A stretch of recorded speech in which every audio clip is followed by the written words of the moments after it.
Now we take this question number 7 here, where we are given two identical size oppositely charged metallic spheres with different charges placed 0.5 meter apart.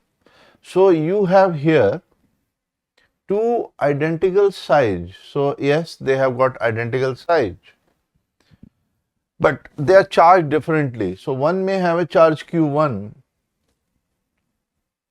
and another is having a charge Q2. And they are placed 0.5 meter apart and they are attracting each other with a force of 0.108 Newton.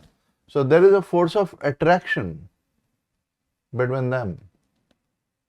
It means one of them is a positive charge and other is a negative charge. So say Q2 is a negative charge minus Q2. So they are repelling each other with a force of 0.108 Newton. So till here, whatever information is given, I can make equation from that. The force of attraction is 0.108 is equal to 9 into 10 to the power 9. They are kept in air into Q2 because sign of charge we are not supposed to put. We are just talking of magnitude of force divided by 0.5 square. So here we can say 0.108 is equal to Q1 Q2 into 9 into 10 to the power 9 divided by 0.25, and thus Q1 Q2 comes out to be 3 into 10 to the power minus 12. So this is equation number 1. So in the first situation, when I am just provided that there are two charges, different charge but equal size of the body, and they are placed 0.5 meter apart and there is a force of attraction 0.108 Newton, I am able to get the two charges Q1 Q2 as 3 into 10 to the power minus 12. Now the second part we can look at when they are connected to each other. So in the second situation, when they are connected to each other by a copper wire for a short while, they begin to repel each other with a force of 0.036 Newton. What were the initial charges on them? So in the second situation, they are connected to each other by a copper wire. If I connect them to each other with a copper wire, what will be the impact? The impact would be where the gap is not changed, but just they were brought in touch with each other. In that situation, the impact will be the Q1 dash. Charge on them will be redistributed. So each one will have a charge Q1 plus minus Q2 by 2. So as a result, in the second situation, we will be getting the two charges here also Q dash, here also Q dash. They are still at a gap of 0.5 meter. But in the second situation now, they are not attracting each other. They are not attracting each other because earlier there were two different charges. But here, either both of them will be positive or both of them will be negative depending on whichever is bigger, Q1 or Q2.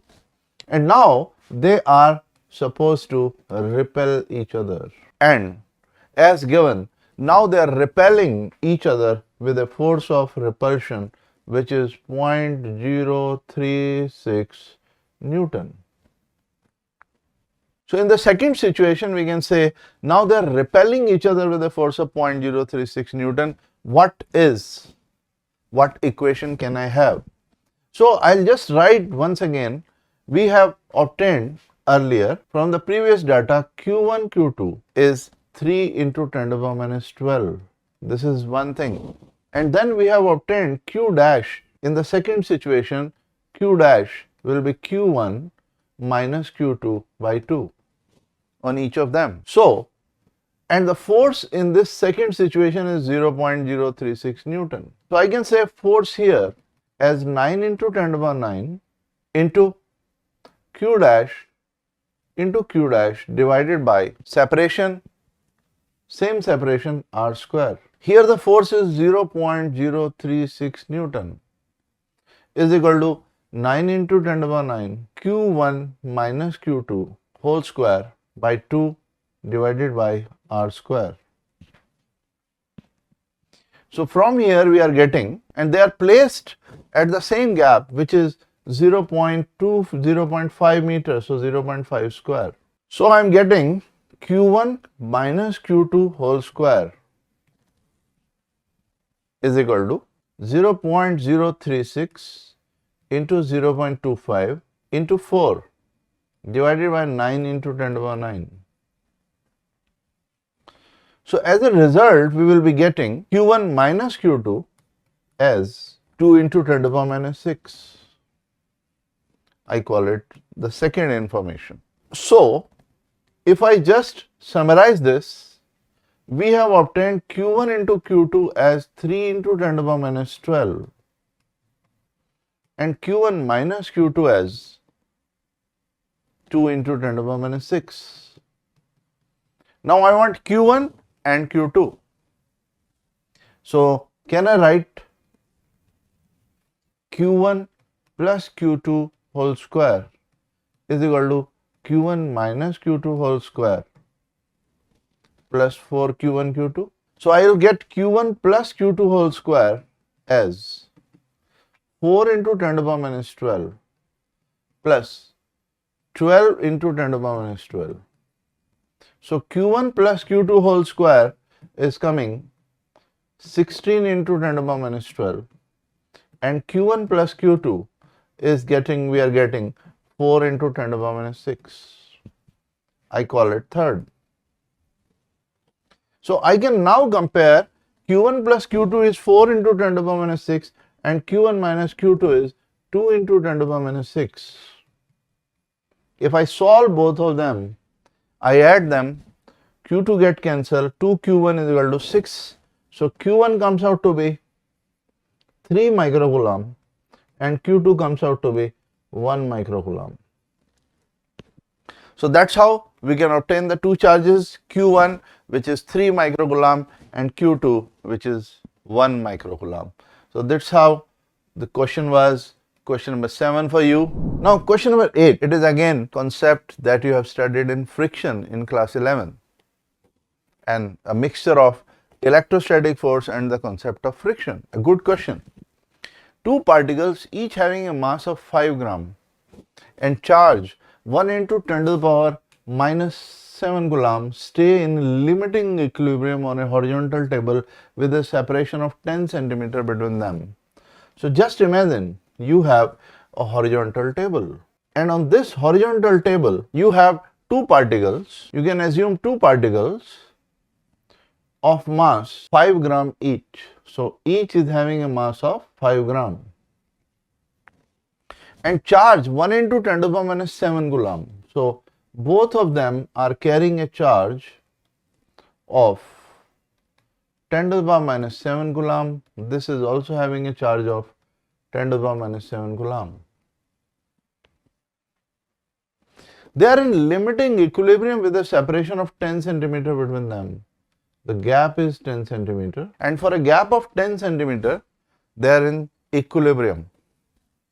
But what make them in equilibrium? Because in fact they both are going to experience a force of repulsion. So under this force of repulsion they should be moving away. Then what make them stop? It is must be the friction. Now how can I calculate friction? Maximum value of friction is mu mg. So I need the coefficient of friction. We need to calculate the coefficient of friction between each particle and the table is find mu. So I can say force of repulsion is equal to mu mg. Force of repulsion will be 9 into 10 to the power 9 into Q1 10 to the power minus 7 into Q2 10 to the power minus 7 divided by r square, which is 10 into 10 to the power minus 2 square, is equal to mu mg. Mu is the coefficient of friction that we want to know. Each one is having a mass of 5 gram, 5 into 10 to the power minus 3, and g we take 9.8. So we can calculate coefficient of friction here, 0.18 must be the coefficient of friction. Mu should have a value more than or equal to that.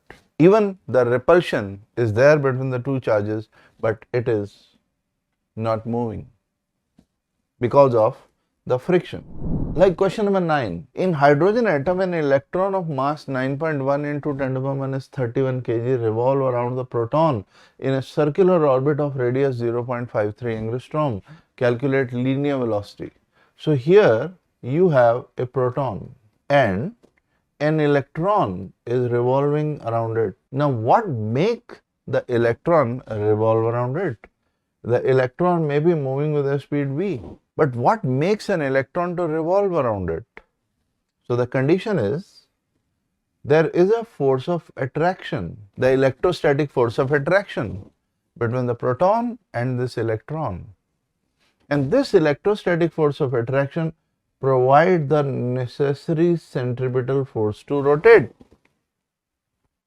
So this electrostatic force of attraction provides the necessary centripetal force to rotate.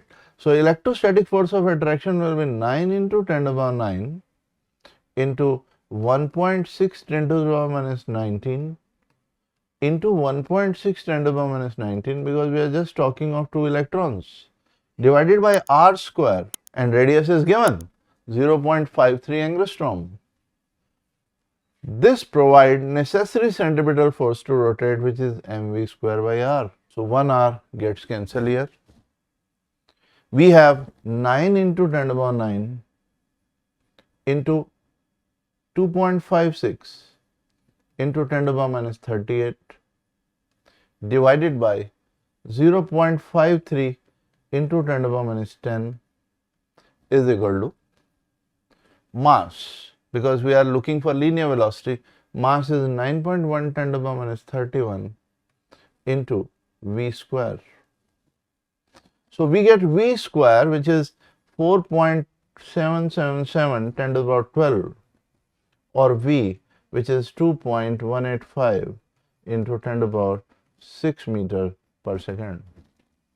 So the electron, every electron, this electron which is revolving in the orbit around the proton must be having a speed of 2.185 into 10 to the power 6 meter per second. The concept is that between this electron and this proton there is electrostatic force of attraction which is providing the necessary centripetal force to rotate.